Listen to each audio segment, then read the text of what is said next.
Rose family prayer ഗ്രൂപ്പിൻ്റെ നമ്മുടെ കുഞ്ഞുങ്ങൾ എന്ന എപ്പിസോഡിലേക്ക് എല്ലാവർക്കും സ്വാഗതം. ഒരു നല്ല പ്രഭാതം കൂടെ കണ്ടുണരുവാൻ ദൈവം നമ്മെ സഹായിച്ചു. പ്രാർത്ഥനയോടുകൂടെ അല്പനിമിഷം നമുക്ക് ദൈവസന്നിധിയിലായിരിക്കാം. കർത്താവ് എല്ലാവരെയും ഈ പ്രഭാതത്തിൽ അനുഗ്രഹിച്ചു മാനിക്കുമാറാകട്ടെ. ഇന്ന് നാം ചിന്തിക്കാൻ പോകുന്നത് നാം പാലിക്കേണ്ട കാര്യങ്ങൾ എന്നതിനെക്കുറിച്ചാണ്. നമ്മുടെ കുഞ്ഞുങ്ങൾ വായിക്കുവാൻ തുടങ്ങുമ്പോൾ തന്നെ വേദപുസ്തകം വായിക്കുവാനായിട്ട് അവർക്ക് പറഞ്ഞു കൊടുക്കണം. എനിക്ക് മിക്ക കുഞ്ഞുങ്ങളും ബൈബിൾ വായിക്കാൻ പറഞ്ഞാൽ ഭയങ്കര മടിയാണ്.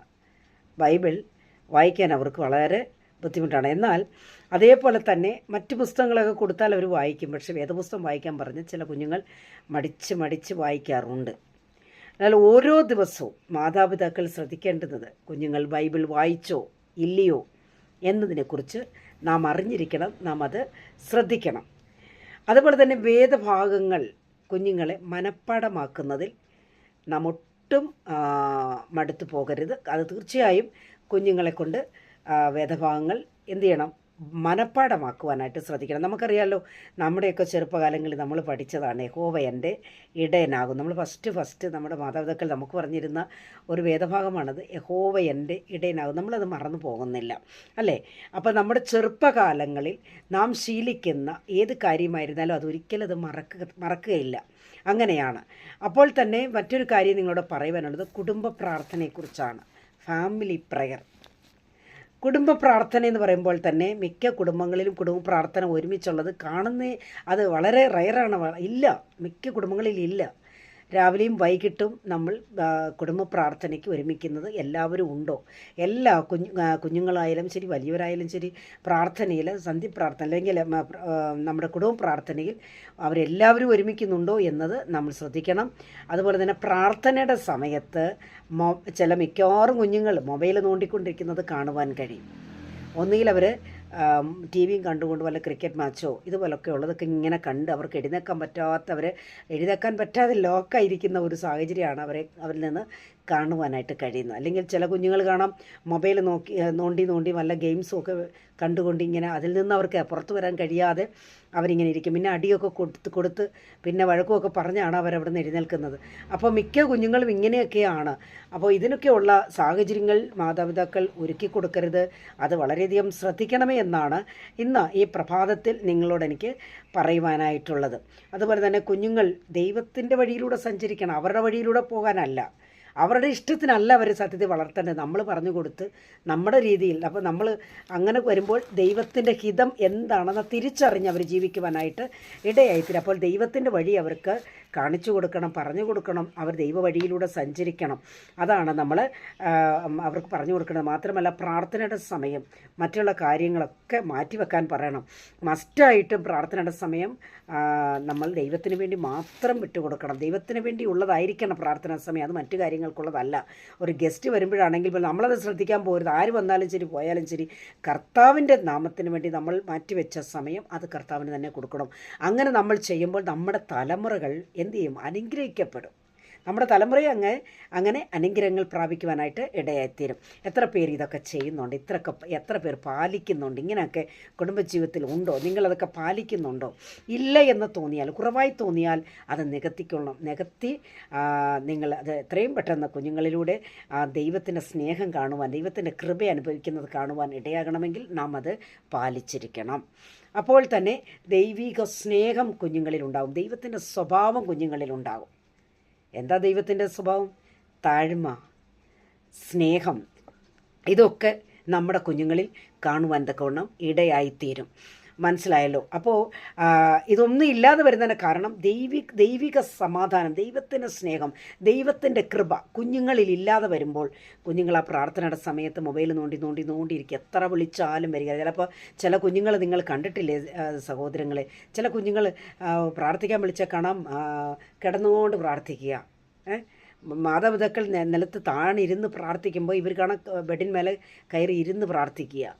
അല്ലെങ്കിൽ അവർ ഇരിക്കുന്നിടത്തിരുന്ന് അവർ പറയുന്നത് ഞാൻ തനിച്ച് പ്രാർത്ഥിച്ചോളാം, ഞാൻ തനിയെ പ്രാർത്ഥിച്ചോളാം, ഞാൻ എപ്പോഴേ പ്രാർത്ഥിച്ചു കഴിഞ്ഞു, ഞാൻ തനിച്ച് പ്രാർത്ഥിച്ചോളാം, ഞാൻ പിന്നെ പ്രാർത്ഥിക്കുന്നുണ്ടല്ലോ.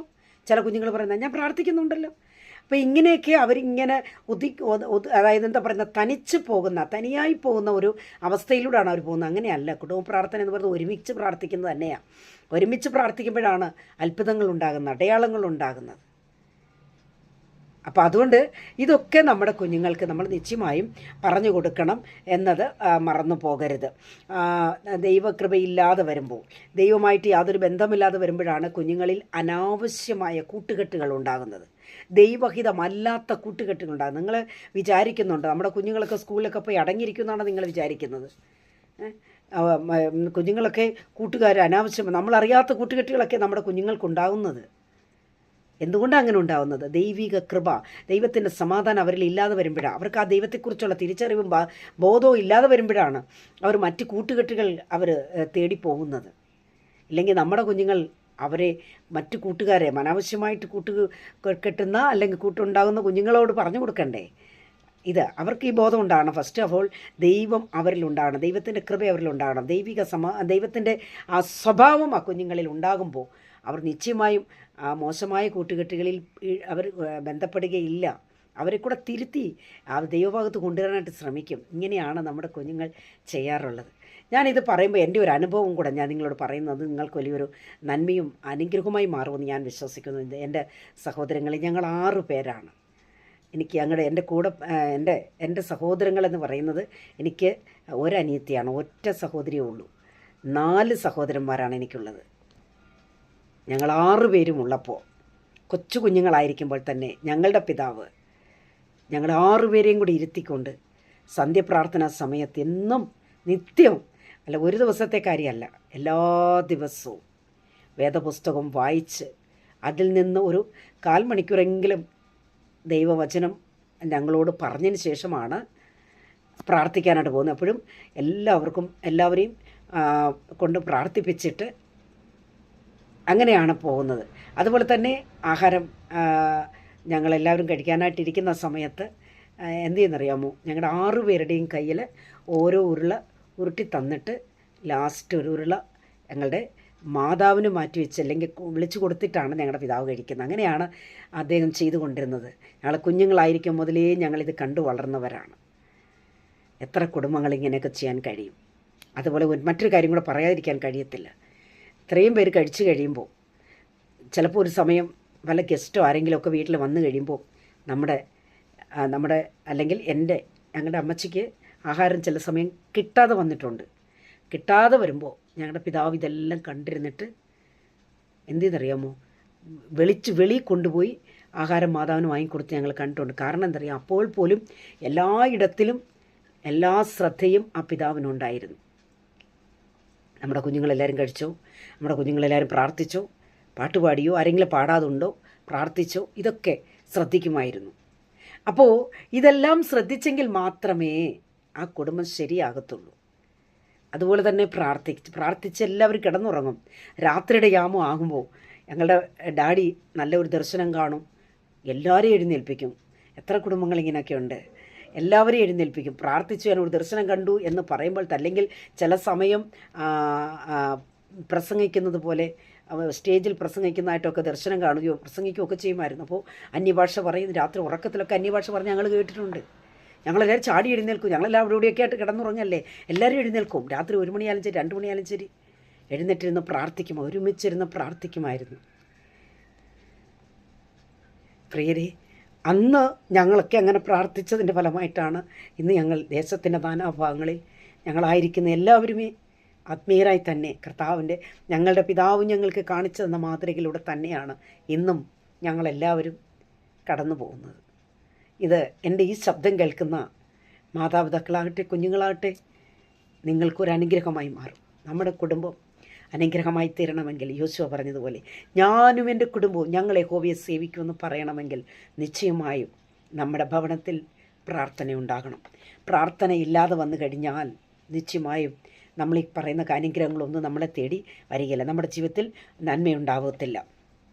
അപ്പോൾ അതുകൊണ്ട് മറ്റുള്ളവർക്ക് വേണ്ടി നമ്മുടെ കുഞ്ഞുങ്ങൾ പ്രാർത്ഥിക്കുവാൻ പ്രാപ്തിയുള്ളവരായി മാറണം, പക്വതയുള്ളവരായി മാറണമെങ്കിൽ നിശ്ചയമായും അവർക്കൊരു പ്രാർത്ഥന ജീവിതം ആവശ്യമാണ്. പ്രിയ സഹോദരങ്ങളെ, നമ്മുടെ കുഞ്ഞുങ്ങൾ കടന്നു പോകുന്ന വഴിയിൽ ആർക്കെങ്കിലും ഒരു കഷ്ടമോ നഷ്ടമോ പ്രയാസമോ പ്രതികൂലങ്ങളോ ഒക്കെ ഏർപ്പെട്ട് കഴിഞ്ഞാൽ നമ്മുടെ കുഞ്ഞുങ്ങൾ പറയണം, വാ നമുക്ക് പ്രാർത്ഥിക്കാം, നമ്മുടെ കർത്താവ് നമുക്ക് സഹായിക്കും, നമ്മുടെ അപ്പന് കഴിയാത്ത കാര്യം ഒന്നുമില്ല എന്ന് പറയുവാൻ നമ്മുടെ കുഞ്ഞുങ്ങൾ പക്വതയുള്ളവരായി മാറണമെങ്കിൽ, ആത്മീയരായി മാറണമെങ്കിൽ നമ്മുടെ കുടുംബജീവിതത്തിൽ പ്രാർത്ഥന ഉണ്ടാവണം. Praise the Lord. അങ്ങനെ നമ്മൾ കടന്നു വരുമ്പോഴാണ് നമുക്കൊരു അനുഗ്രഹിക്കപ്പെട്ട തലമുറ ഉണ്ടാവുന്നത്. പ്രിയരെ, ആകയാൽ നമ്മുടെ ആത്മീക ജീവിതത്തിൽ ഉയർച്ച ഉണ്ടാവണമെങ്കിൽ നിശ്ചയമായും നാം പ്രാർത്ഥനയിൽ മുന്നേറുന്നവരായി മാറണം, പ്രത്യാശയുള്ളവരായി മാറണം. നാം പാലിക്കേണ്ടുന്ന കാര്യങ്ങൾ നിശ്ചയമായും പാലിച്ച് നമ്മൾ മുമ്പോട്ട് പോകുമ്പോൾ നമ്മുടെ കുടുംബം അനുഗ്രഹമായി തീരും. ഈ വചനങ്ങളാൽ ദൈവമായ കർത്താവിൽ അവരെ അനുഗ്രഹിക്കുമാറാകട്ടെ. എല്ലാവർക്കും വേണ്ടി ഞാൻ പ്രത്യേകം പ്രാർത്ഥിക്കും. നിങ്ങൾക്ക് ആർക്കെങ്കിലും പ്രാർത്ഥനാ വിഷയം ഉണ്ടെങ്കിൽ, നിങ്ങൾക്ക് പ്രാർത്ഥന ആവശ്യമെങ്കിൽ എന്നോട് ഈ വീഡിയോയിൽ നിങ്ങൾക്ക് വരുന്ന കമൻറ്റ് ബോക്സിൽ നിങ്ങളുടെ നമ്പറുകൾ ഇടുക. ഞങ്ങൾക്ക് നല്ല അനുഗ്രഹിക്കപ്പെട്ട പ്രാർത്ഥനാ ഗ്രൂപ്പുണ്ട്, 2 വാട്സപ്പ് കൂട്ടായ്മയുണ്ട്. അതിലൊക്കെയും റോസ് ഫാമിലിയുടെ പ്രാർത്ഥനാ ഗ്രൂപ്പിൽ അനുഗ്രഹിക്കപ്പെട്ട ദൈവമക്കൾ ഏത് സമയവും പ്രാർത്ഥിക്കുന്നവരാണ്. അപ്പോൾ നിങ്ങൾക്കും ഞങ്ങളുടെ ശുശ്രൂഷയോട് ചേർന്ന് പോകാനായിട്ട് സാധിക്കും. നിങ്ങൾ കടന്നു വരിക, നമുക്കൊരുമിച്ച് എല്ലാ ദിവസവും പ്രാർത്ഥനയിൽ മുന്നേറാം. സ്വർഗം നമ്മളെ എല്ലാവരെയും സഹായിച്ച് അനുഗ്രഹിച്ച് മാനിക്കുമാറാകട്ടെ. God bless you all.